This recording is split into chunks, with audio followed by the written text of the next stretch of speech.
अस्सलाम वालेकुम 7th class. आज हमारा इंग्लिश पी का लेक्चर है जिसमें हम एडवर्ब करेंगे जो कि आपके पेज नंबर 77 से लेकर 80 तक होंगे।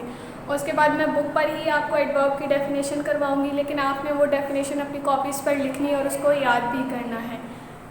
उसके बाद लेटर है to your friend on the death of his mother, यानी कि आपने अपने दोस्त को ख़त लिखना है जिस पर आपने उसकी मदर की डेथ के अफसोस का इजहार करना है। तो सबसे पहले हम बुक वर्क की तरफ आते हैं। स्टूडेंट्स, एडवर्ब पेज नंबर आपका है 77। पहली आपके पास जो एक्सरसाइज है, underline the adverbs in the sentences given below, यानी कि ये जो आपको एक्सरसाइज दी गई है इसमें से आपने एडवर्ब को सिर्फ अंडरलाइन करना है। द नाइटिंगेल सेंग मेलोडियसली, तो इसमें मेलोडियसली आपका एडवर्ब है। The Nightingale has a very melodious voice, very आपका एडवर्ब है। My sister has been temporarily appointed as the class monitor, temporarily आपका adverb है। We can obviously not play outside if it rains today, obviously आपका adverb है। However, the minister refused to comment on the topic, however आपका adverb है। I will surely let you know if I hear any good news, surely आपका adverb है। I briefly saw him as he entered his house, briefly आपका adverb है। I distinctly remember leaving my notebook here, इस sentence में आपके दो adverb हैं, distinctly and here। Next sentence है the waterfall is easily accessible by road, easily आपका adverb है। The machines were checked daily for faults, daily आपका adverb है। The girl ran upstair to check the source of the noise, upstairs आपका adverb है। We need to leave soon और we will miss the bus, इस sentence में सून आपका adverb है। उसके बाद मैंने आपको बताया था स्टूडेंट्स हम डेफिनेशन करेंगे, तो ये आपकी एडवर्ब की डेफिनेशन है जो कि आपने अपनी कॉपीज़ पर भी लिखनी है और इसे याद भी करना है। An adverb is a word that modifies a verb, an adjective, another adverb और an entire clause। एक एडवर्ब आपका वो लफ्ज़ होता है जो कि आपके वर्ब को मॉडिफाई करता है, ज़्यादा अच्छे से बताता है। और उसके बाद एडजेक्टिव को भी मॉडिफाई करता है, और अगर कोई और एडवर्ब हो तो उसे भी मॉडिफाई करता है और पूरी क्लास को भी मॉडिफाई करता है। और मॉडिफाई करने के बाद क्लियरली पता चलता है कि उस सेंटेंस का वर्ब क्या हो सकता है। ठीक है स्टूडेंट्स, ये आपने अपनी कॉपीज़ पर लिखनी और याद करनी है। स्टूडेंट, नेक्स्ट आपके पास एक्सरसाइज नंबर बी है, आइडेंटिफाई द एडवर्ब्स, यानी कि वर्ब्स को आइडेंटिफाई करें in these sentences, in sentences में से। मेंशन द वर्ड्स से मॉडिफाई, और उन अल्फाज को मेंशन करना है जिन्हें आपने मॉडिफाई किए हैं। And also the parts of speech of the modified word, और ये भी बताना है कि वो पार्ट ऑफ स्पीच के किस हिस्से से बिलोंग करता है। ठीक है, तो सबसे पहले उन्होंने यहाँ पर आपको एग्जाम्पल दिए हैं, उसके बाद ये आपकी एक्सरसाइज है। तो मैं आपको एक्सरसाइज करवाती हूँ, साथ साथ आप नोट डाउन करते जाए। We were sleeping when suddenly we heard a noise, we were sleeping when suddenly we heard a noise. Suddenly जो है वो आपका एडवर्ब है, सडनली एडवर्ब है। हियर्ड मॉडिफाई द वर्ब है, यानी कि जिसने वर्ब को मॉडिफाई किया है वो आपका वर्ड हियर्ड है। फिर से बता रही हूँ, सडनली आपका एडवर्ब है और हियर्ड मॉडिफाई द वर्ब है। उसके बाद नेक्स्ट सेंटेंस है I was walking really slowly when I heard a car honking. ठीक है स्टूडेंट्स, इसमें आपका रियली जो है वो आपका एडवर्ब है, रियली आपका एडवर्ब है, और स्लोली जो है वो मॉडिफाई द वर्ब है। When I reached home, my family had already finished dinner. When I reached home, my family had already finished dinner. Already जो आपका है एडवर्ब है, already एडवर्ब है, और finished modify the verb है। ठीक है students, my uncle is very artistic. He routinely paints pictures. routinely आपका एडवर्ब है और पेंट्स आपका मॉडिफाई द वर्ब है। This new trend has caught on very fast with teenagers, this new trend has caught on very fast with teenagers. Very आपका adverb है और fast आपका modify the verb है। If you ask me I think the game was quite interesting.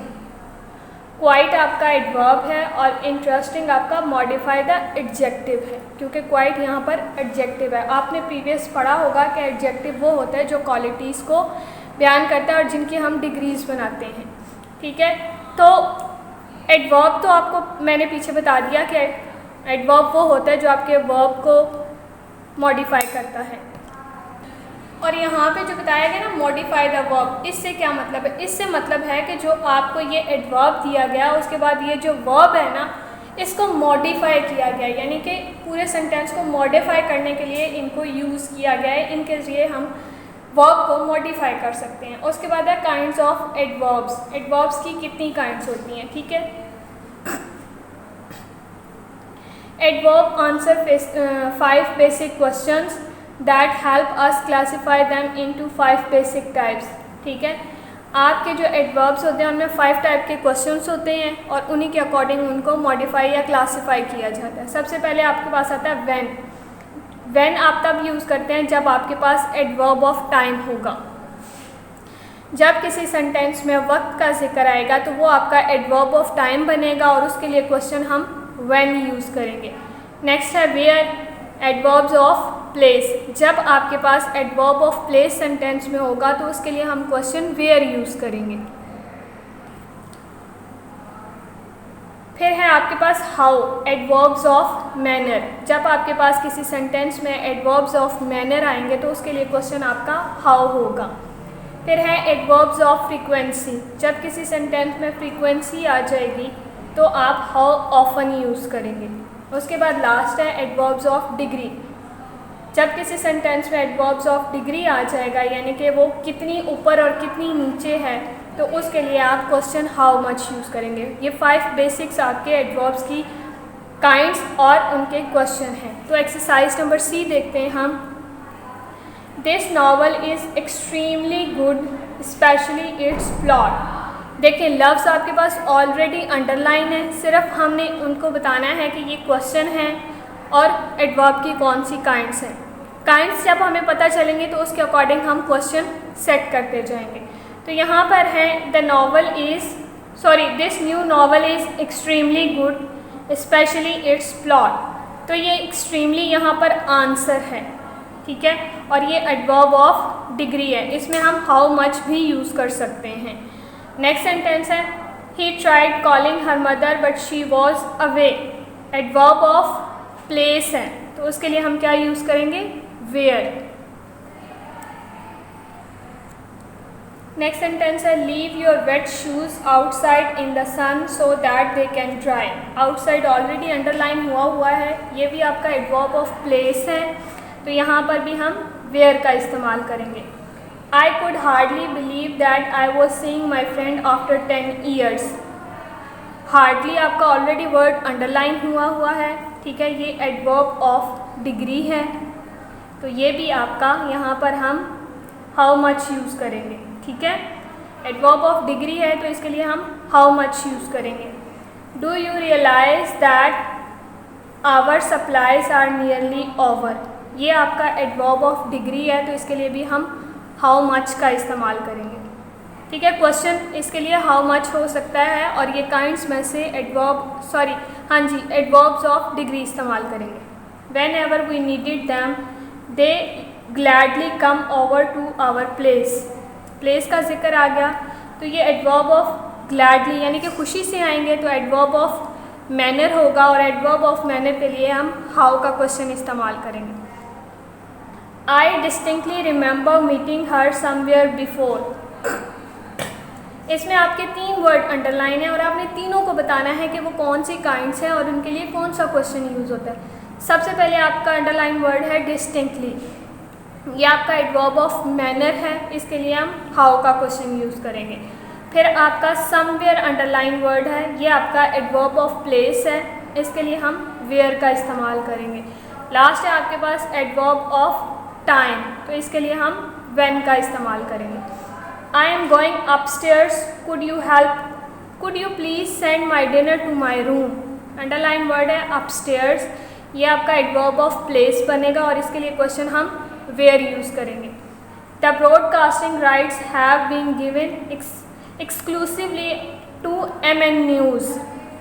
Exclusively आपका underline word है, ये आपका adverb of manner है, इसके लिए हम हाउ इस्तेमाल करेंगे।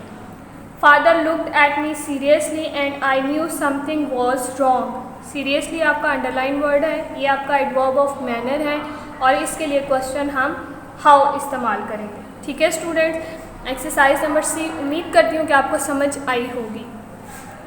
उसके बाद आपके पास एक्सरसाइज नंबर D है, fill in the blanks with suitable adverbs from those given in the box. There could be more than one correct option in the some cases. आपने ये fill in the blanks fill करनी है, आपको ये table already दे दिया गया है, आपने इसी के अकॉर्डिंग इनको fill up करना है। Left to himself, he would have never finished the assignment. Never, ठीक है, पहली fill in the blank में आपका आएगा never. His son sings admirably, admirably, ठीक है।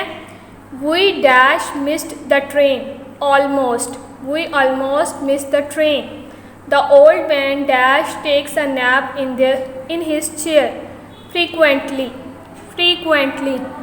She kept looking at me questioningly, questioningly, ठीक है। There was pitch black dark outside, outside. There is hardly any water in the well, hardly any water in the well. You are seldom seen at the golf club these days. Seldom. This tank is cleaned daily, daily. She donated generously to charity all her life, generously. अब हम exercise number E करेंगे। ठीक है students, choose the most suitable adverbs to complete the sentences given below. यह आपको उन्होंने brackets में 3 words दे दिए गए हैं और आपने इनमें से जो सूटेबल एडवर्ब है वो सेलेक्ट करना है। Dash I woke up, the dog was barking dash, then the cat slipped. Suddenly I woke up, the dog was barking loudly, then the cat slipped away, suddenly, loudly, away। ठीक है students, next है the child was playing happily, the child was playing happily, he looked up and saw birds flying high, happily, up, high। It is quite amazing, quite amazing to see birds flying high up in such wonderful flight formation। पहले वाले में आपके पास आ जाएगा quite, दूसरे वाले में आपके पास है high। The grains fell dash from the basket on to the floor, they were scattered। The grains fell down, down from the basket, softly, softly onto the floor, they were scattered everywhere। Down, softly, everywhere।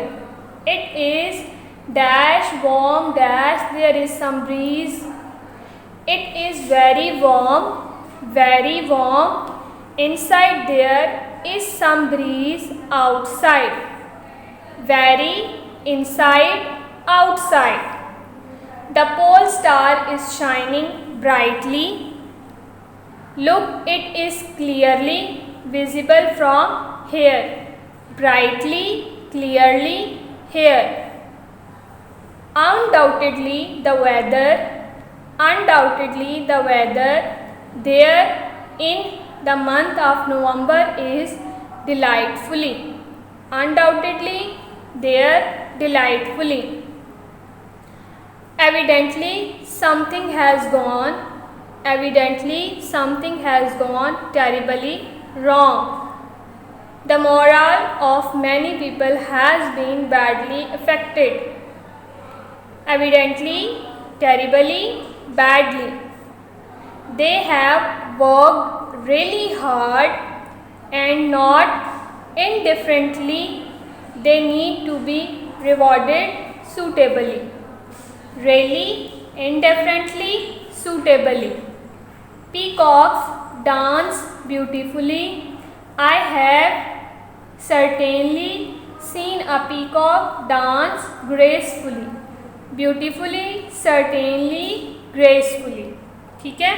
और उसके बाद हमारे पास last exercise number आपके पास F है। Fill in the blanks with adverbs from the box, some may have more than one correct answer. आपने fill in the blanks fill up करनी है और कुछ के अंदर जो हैं वो मोर देन एक से ज़्यादा भी आंसर्स हो सकते हैं। I have met her twice. I have met her twice. She is always well dressed. Always well dressed. I have heard this story several times before. Several times before. Surely you must be joking. Surely you must be joking. They have often told us similar things. They have often told us similar things. The customer called again in the evening. The customer called again in the evening. Their arguments were very effective. Their arguments were very effective. His assistant frequently comes without the necessary documents. His assistant frequently. The man is so careless, I must say.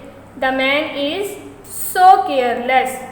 The employee needed some time off, therefore he resigned from his job. The employee needed some time off, therefore he resigned from his job. अब students हम letter करेंगे to your friend on the death of his mother. Letter to your friend on the death of his mother. अपने दोस्त की अम्मी की वफ़ात पर आपने उसे ख़त लिखना है और अफसोस करना है या सिर्फ ख़त लिखकर उसके गम में शरीक होना है। एग्ज़ामिनेशन हॉल के बाद कॉमा city A.B.C 16 अगस्त के बाद कॉमा 2020 के बाद फुल स्टॉप। ठीक है स्टूडेंट्स। डियर फ्रेंड के बाद फिर से comma. I can not describe, मैं बयान नहीं कर सकता। हाउ सैड आई वॉज, मैं कितना उदास या परेशान था। टू हियर, जब मैंने ख़बर सुनी। द शॉकिंग न्यूज़, हिला देने वाली ख़बर। Of the sudden death of your mother, तुम्हारी मदर की, तुम्हारी माँ की अचानक वफ़ात की जब मैंने ख़बर सुनी तो मैं बहुत परेशान हो गया था और ये दुख मैं तुम्हें बता नहीं सकता। May her soul rest in peace, Allah ताला उनकी रूह को अमनो अमान दे, आमीन। I did not want to increase your pain, मैं तुम्हारा दुख या तुम्हारा दर्द बढ़ाना नहीं चाहता।